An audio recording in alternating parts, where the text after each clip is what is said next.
महाराज युधिष्ठिर ने कहा, भगवान अब आप सभी दोषों को शांत करने वाले रुद्र स्नान का विधान का वर्णन करें।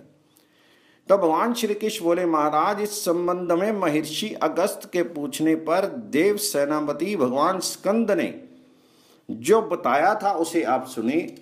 जो मृत वत्सा जिसके लड़के अल्पावस्था में मर जाते हों, बंध्या, दुर्भगा, संतानहीन या केवल कन्या जनती हो, उस स्त्री को चाहिए कि वह रुद्र स्नान करे। अष्टमी, चतुर्दशी अथवा रविवार के दिन नदी के तट पर या महानदियों के संगम में, शिवालय में, गोष्ठ में अथवा अपने घर में सुयोग्य ब्राह्मण द्वारा स्नान विधि का परिज्ञान कर स्नान करें।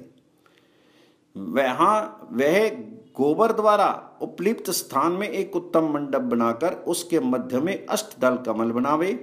उसके मध्य में कर्णिका को ऊपर भगवान महादेव की, उसके वाम तथा दक्षिण भाग में क्रमशः पार्थी और विनायक की, और कमल के अष्टदलों में इंद्र आदि दिक्पालों की स्थापना करे। तदनंतर गंध आदि उपचारों से उनकी पूजा करे। मंडप के चारों कोनों में कलश स्थापित करे। चारों दिशाओं में भूत बलि भी दे। मंडप के अग्नि कोण में कुंड बनाकर नमक, सर्प, घी और मधु से मां नमस्तों के तन्ने इत्यादि वैदिक मंत्र से हवन करे। आचार्य ब्रह्मा एवं ऋत्विकों के साथ जापक का भी वर्णन करे। एकादश रुद्र पाठ भी कराए। इस प्रकार दूसरे मंडप का निर्माण करके उस व्रत करती स्त्री को मंडप में बिठाकर रुद्र पूजक आचार्य उसे स्नान करावे। अर्क पत्र के दोनों में जल लेकर रुद्र का दशनी का पाठ करे। उसे अभिमंत्रित जल से स्त्री का अभिषेक करे। अनंतर सप्तमृत का मिश्रित जल, रुद्र कलश के जल और इंद्र आदि दिक्पालों के पूजित कलशों के अभिमंत्रित जल से उसे स्नान कराए।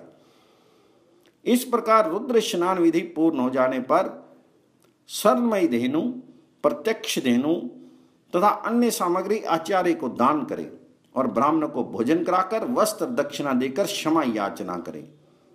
जो स्त्री इस विधि से स्नान करती है वह सौभाग्य सुख प्राप्त करती है और पुत्रवती होती है। उसके शरीर में रहने वाले सभी दोष ब्राह्मणों की आज्ञा से रुद्र स्नान करने से दूर हो जाते हैं। पुत्र, लक्ष्मी तथा सुख की इच्छा करने वाली नारी को यह व्रत अवश्य करना चाहिए। इससे वह जीवित वत्सा हो जाती है।